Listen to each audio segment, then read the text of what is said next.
Olá, sou o professor Manassés, professor de Geografia da Rede Municipal de Parnamirim, e vamos hoje tratar sobre espaço, paisagem, lugar e território, tema da nossa aula de hoje. Então, o espaço natural apresenta a natureza original, caso aquela que não tem alterações. Então, atualmente, há poucos espaços naturais na Terra, justamente porque o homem, no decorrer dos anos, foi alterando a natureza. Então, quase todos os espaços sofreram alteração ou intervenção humana. Então, nós temos aqui essa imagem da Antártida, que é um espaço natural, que sofreu poucas alterações, né, ao longo do tempo. No caso, você tem algumas bases científicas lá na Antártida, né, mas você não tem construção de cidades ou países, né, ou muita alteração, como nós podemos observar no espaço geográfico. O espaço geográfico, ele é o espaço construído ou produzido pelas sociedades. Então, nós temos o exemplo aqui do nosso município, da nossa cidade de Parnamirim, que é um espaço construído, produzido ao longo dos anos pelas pessoas, pela sociedade. Então, a localidade que você vive, o seu bairro, a sua comunidade, é um espaço geográfico. Por quê? Porque ele foi produzido, ele foi construído ao longo do tempo. Então, está em contínua transformação. Então, no canto que você hoje tem um terreno baldio, futuramente pode ser casa, futuramente pode ser uma loja. Então, ele está em contínua transformação. Então, o processo de transformação, né, dos espaços geográficos, né, os seres humanos, eles vêm causando diversas alterações na natureza. Então, ao longo do processo, ao longo dos anos, essas alterações podem ser observadas na paisagem. Então, nós temos uma transformação, um exemplo de transformação no espaço geográfico aqui da Praia de Ponta Negra, aqui em Natal, né, nossa cidade vizinha. Você vê Ponta Negra no passado, o espaço pouco alterado, a paisagem pouco alterada, e nos dias atuais você tem mais prédios, né, até o próprio morro, né, o Morro do Careca, sofreu alteração, né, devido ao pessoal que caminhava, né, então isso provocou uma certa erosão, provocou o desmatamento da vegetação, e hoje o Morro do Careca está com esta forma que nós conhecemos nos cartões postais do nosso estado, né, da cidade de Natal, da nossa capital. Então, você vê vários prédios, né, várias construções que mostram essa evolução, dessa alteração ao longo do tempo. Nós temos, como conceito também da geografia, a paisagem geográfica. Então, a paisagem, segundo o geógrafo Milton Santos, é tudo aquilo que a nossa visão alcança, ou seja, tudo que está presente no espaço sendo observado. Então, tudo que está à nossa volta, tudo que nós podemos ver, seja paisagens bonitas, seja paisagens feias, aquilo que agrada aos nossos olhos ou desagrada aos nossos olhos, faz parte da paisagem. Então, segundo ele, tudo que está sendo observado faz parte da nossa paisagem. Então, paisagem, ela pode ser constituída por elementos naturais ou por elementos culturais. Os elementos naturais, né, diz o nome, formado pela natureza, montanhas, vegetação natural, rios e lagoas, entre outros. E os elementos culturais são os elementos construídos pela sociedade. No caso, aqueles construídos pelos seres humanos, né? Estradas, cidades, campos de cultivo, entre outras, né, construções e modificações feitas pelas sociedades modernas, pela sociedade moderna. Então, a paisagem geográfica, ela apresenta, né, forças, né, estão submetidas a forças visíveis, né, ou não visíveis, capazes de modificar a paisagem. Essas forças podem ser forças naturais ou forças sociais. As forças naturais, elas são apresentadas pela natureza. Já as forças sociais, elas são representadas pelas modificações humanas. Então, as forças naturais, né, pode ser a ação das águas, a ação dos ventos, a ação dos terremotos, erupções vulcânicas, todas elas podem modificar a paisagem. Nós temos aqui uma imagem, né, duas imagens que representam justamente o vulcão Santa Helena, lá nos Estados Unidos. Então, em maio de 1970, você tinha o vulcão e ao entorno dele você tinha milhares, milhões de árvores aqui ao redor dele. Já em setembro, pós-erupção vulcânica, né, quando o vulcão, né, expele aquela sua lava, sai todo aquele material devastando aquela floresta, né, aquele conjunto de árvores, e olha só agora, tudo devastado. Então, essa alteração, essa força natural, no caso da erupção vulcânica, provocou uma modificação na paisagem, que nós podemos observar aqui na imagem B, onde as árvores foram devastadas. Então, essas forças naturais, elas podem atuar de forma rápida, né? Mudança aqui repentina, ou também uma mudança mais lenta, mais gradual ao longo dos anos. Nós temos também as forças sociais, justamente formadas por nós, seres humanos, nossa sociedade, que decorrem justamente da transformação do espaço provocado pelo homem, não? É o caso da construção de indústrias, rodovias, aeroportos, usinas hidrelétricas, pontes e prédios. Nós temos aqui na imagem A, a Avenida Paulista em 1957, no caso no início, né, da segunda metade do século XX. Você tem alguns prédios, você tem vegetação, né, prédios mais baixos. Já na imagem B, São Paulo, no século XXI, em 2015, você tem prédios mais elevados, você tem um fluxo maior de carros, menos árvores, né? E a própria avenida ela foi alargada justamente para dar fluxo a esses carros. A gente pode pegar um exemplo aqui nosso, de Parnamirim, onde, por exemplo, foi construído o viaduto aqui próximo na Coabinal, onde todo o trânsito ele foi modificado. Então, a paisagem do nosso município também sofre alteração, né, por essas forças sociais. Então, por que foi construído? Porque tinha uma demanda de fluxo, o trânsito já não estava comportando, né, o grande fluxo de carros, então teve que ser construído viadutos, teve que ser melhorado aquele espaço. Então, nós podemos observar a força social modificando a paisagem aqui da nossa cidade, na cidade de Parnamirim, né?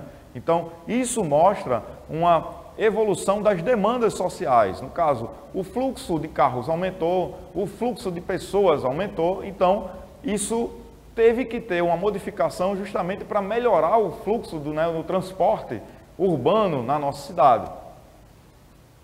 Então, nós temos também na paisagem a posição do observador, que é muito importante. A paisagem, ela depende da observação, de quem está observando, de quem está vendo. Por exemplo, a posição do observador, ela influencia na maneira como ele visualiza a paisagem, né? Que pode ser vista por diferentes ângulos. Por exemplo, nós temos aqui na primeira imagem o Pão de Açúcar, lá no Rio de Janeiro, visto de cima. Então você tem uma visão mais ampla, né, dessa paisagem. Já na segunda imagem, você tem o Pão de Açúcar visto lateralmente. O pessoal que está andando na rua, você quando está andando na rua, olha para cima, vê o Pão de Açúcar. Você vê como muda a posição, mas a paisagem continua a mesma. É o mesmo Pão de Açúcar. Só mudou o quê? O observador. A localização do observador. Aqui ele estava uma visualização por cima, seja de helicóptero ou de avião ou no alto de um prédio, e aqui ele está na rua, caminhando, passeando de bicicleta ou num carro, num ônibus. Então, a observação, o observador, ele vai modificar a sua maneira de visualizar a imagem, mas a imagem continua a mesma. Então, para mim, uma imagem pode ser belíssima, para outra pessoa já não pode ser belíssima. Para mim, aquela imagem pode representar muito, para outra pessoa pode representar pouco. Então, o observador, né, ele vai analisar de acordo com sua vivência, de acordo com sua história, de acordo com seu interesse, aquela determinada imagem. Então, existem paisagens que são protegidas. No caso, essas paisagens que são protegidas é justamente para resguardar essa beleza histórica, essa beleza cultural, essa beleza da biodiversidade. Por exemplo, você tem aqui a cidade de Ouro Preto, em Minas Gerais, que foi produzida, né, por artistas do tempo do Barroco e tal, utilizando toda a sua arte, eles construíram igrejas, construíram casarões, construíram prédios belíssimos, que até hoje as pessoas têm a curiosidade de conhecer essa beleza artística. Então, essa cidade, ela foi preservada justamente para manter a cultura, manter a história, a beleza do passado, né? Que pode ser observada até os dias de hoje. Não apenas numa foto, mas também nós podemos visitar, se assim pudermos. Você também tem o Parque das Dunas aqui em Natal, que é um exemplo de uma paisagem natural que foi protegida. Justamente para quê? Para manter a sua biodiversidade, a sua beleza natural. Por exemplo, aqui no Brasil, nós temos vários parques, né, que são protegidos justamente para manter essa sua biodiversidade. Por exemplo, nós temos também reservas indígenas, onde os nativos aqui do nosso país, eles vivem de maneira natural, eles vivem conservando a natureza, né, de maneira sustentável, né, pois eles não degradam a natureza como a sociedade moderna degrada. Então eles vivem em consonância com a natureza, com os animais, com as árvores, eles exploram a natureza, eles tiram medicina da natureza. Então essa convivência pacífica entre o homem e a natureza, os nossos nativos, né, os nossos ameríndios, eles convivem. Então nós temos parques, reservas indígenas, que são muito importantes para manter a cultura, para manter a biodiversidade, né? Para manter também essa vivência do americano nativo, no caso, dos nossos índios. Então, é muito importante você ter áreas protegidas, né? Paisagens protegidas. Então, nós temos alguns tipos de paisagens, como por exemplo, as paisagens degradadas, que muita gente acha que paisagem é só coisa bonita.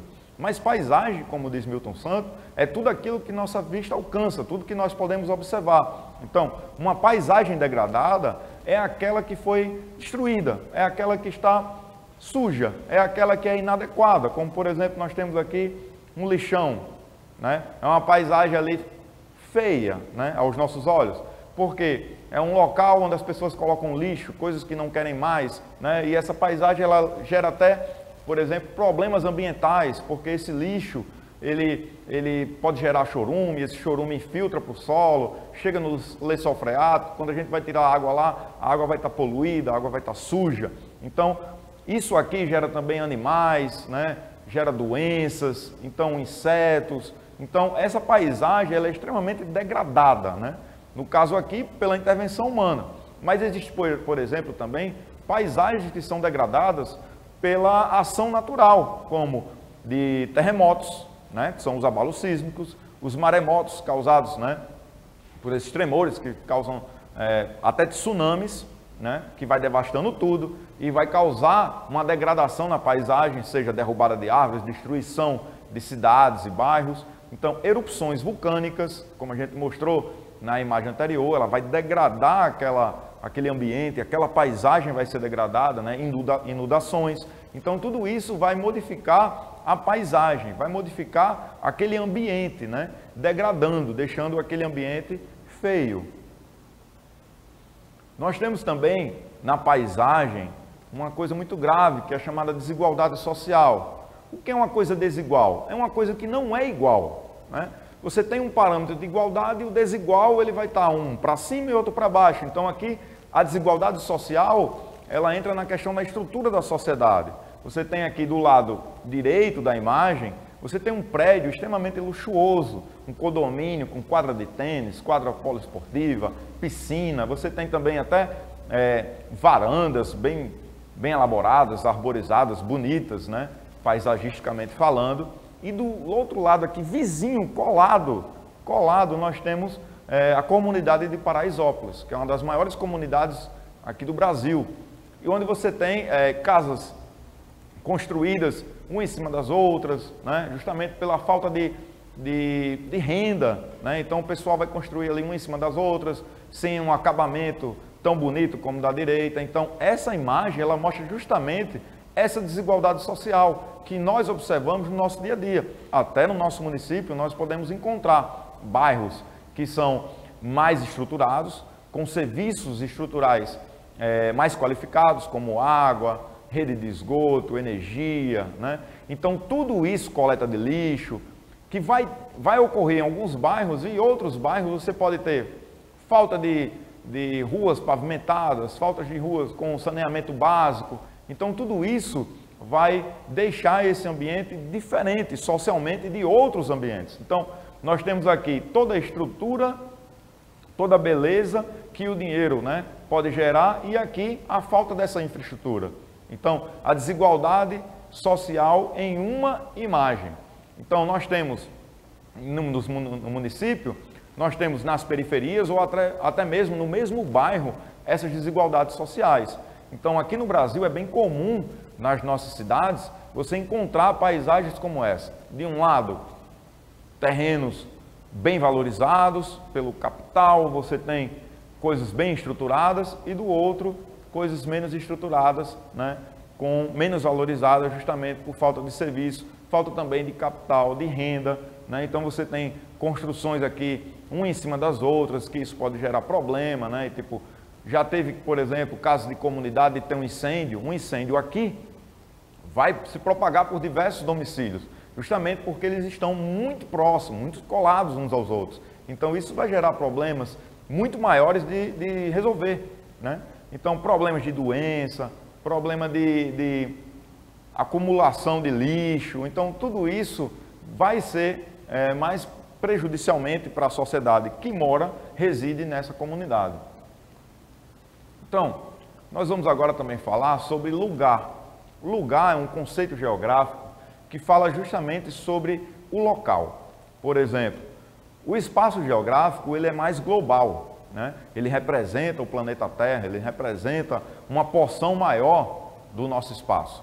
Já o lugar, ele representa uma porção menor, uma porção local do nosso espaço. Por exemplo, lugar é uma parte ou porção do espaço geográfico que assume grande significado por ser nosso espaço de vivência. Por exemplo, por que grande significado? Porque, por exemplo, para mim, o meu lugar pode ser o meu bairro, pode ser a minha cidade, né? Pode ser a praça da minha comunidade, pode ser o campo de futebol, é aquele local que eu tenho minha vivência, né? Que eu tenho as relações do meu dia a dia, relações pessoais, né? Com meus colegas, com meus amigos, com meus familiares, no dia a dia. Então, esse lugar vai ser um lugar de pertencimento. Por quê? Nós estamos interagindo justamente com a paisagem, né? Então, interagir é pertencer, é viver, é estar nela, é conviver nela. Então, o meu bairro é o local que eu gosto, porque eu tenho os meus amigos, porque eu estou habituado, eu conheço todas as ruas, eu passeio por elas, ando de bicicleta nelas, jogo bola naquele campinho. Então, aquele vai ser o meu lugar. Diferentemente, por exemplo, de outra porção da cidade, de outro bairro da cidade, que eu nem conheço. Então, lá não vai ser meu lugar. O meu lugar é onde eu tenho o espaço de vivência, onde eu tenho a minha interação com o meu grupo. Então, por exemplo, você tem aqui duas fotos, né, que representam, por exemplo, a primeira, a paisagem da praia de Pirangi. Por exemplo, para uma pessoa, o seu lugar pode ser a praia. Uma pessoa que gosta de praia, né, então, a pessoa que vive lá na praia de Pirangi, mora lá em Pirangi, então ali vai ser o seu lugar, né? Eu, por exemplo, posso ser turista ou pode vir turistas de outros estados para conhecer, vai achar bonito, vai tirar foto, vai viver aquele momento, viver nesse local, interagir com esse lugar em algum momento.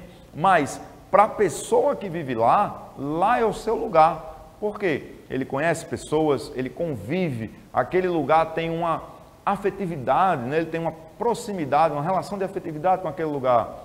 Outras pessoas podem ser o centro, pode ser o seu bairro, né? Então, para cada pessoa vai existir o seu lugar. Para uma pessoa, o lugar pode ser a cidade de São Paulo. Para outra pessoa, pode ser o município de Parnamirim, a cidade de Parnamirim, ou a cidade de Mossoró, ou a cidade de Caicó. Então, vai depender de cada indivíduo, de cada pessoa, de como ele interage com esse espaço. Chegamos também ao conceito de território. O território é também uma parte do espaço geográfico. Então, nós trouxemos aqui, né, o Mapa-Mundi, que representa os países do nosso planeta Terra. Então, cada cor dessa representa um país. Você vê aqui, na cor verde, o nosso Brasil, um país muito extenso, de grandes riquezas naturais, né? Então, o Brasil faz parte do território do Estado brasileiro. Então, toda essa cor verde aqui representa o território do Brasil, representa a nossa relação de poder. Então, o Brasil pertence ao povo brasileiro. Então, atualmente existe no mundo cerca de 190 países, mais de 190 países, né? Que são delimitados por fronteiras. As fronteiras são os limites do território, né? Se a gente voltar aqui um pouquinho a imagem, a gente vai ver, ó, que existem linhas que, por exemplo, separam o Brasil da Argentina. Aí você tem aqui a cor verde, a cor rosa, que separa a Argentina. Então, essas linhas imaginárias são fronteiras. As fronteiras podem ser linhas imaginárias, podem ser rios, né, pode ser montanhas. Então, podem existir fronteiras naturais ou fronteiras que são demarcadas, né, são imaginárias, fronteiras políticas. Então, o espaço territorial de um país é denominado de território nacional. Então, o Brasil é um país, por quê? Porque tem um território nacional. Nacional porque pertence à nação, que é o seu povo. Então, o Brasil exerce soberania sobre o seu território porque ele pertence ao seu povo. É tanto, por exemplo, que nós temos 3 forças armadas, né? Você tem o Exército, a Aeronáutica e a Marinha. O Exército, ele protege a superfície do território. A Marinha protege a parte marítima do nosso território. E a Aeronáutica protege a nossa parte aérea, né, do nosso território. Então, cada força protege uma parte do nosso território, seja o território, no caso, aéreo, marítimo, né, ou terrestre. Então, nós temos esses 3 aspectos de territórios, né? O território nacional é o espaço da superfície terrestre sobre a qual um povo, por meio do Estado, exerce poder e soberania.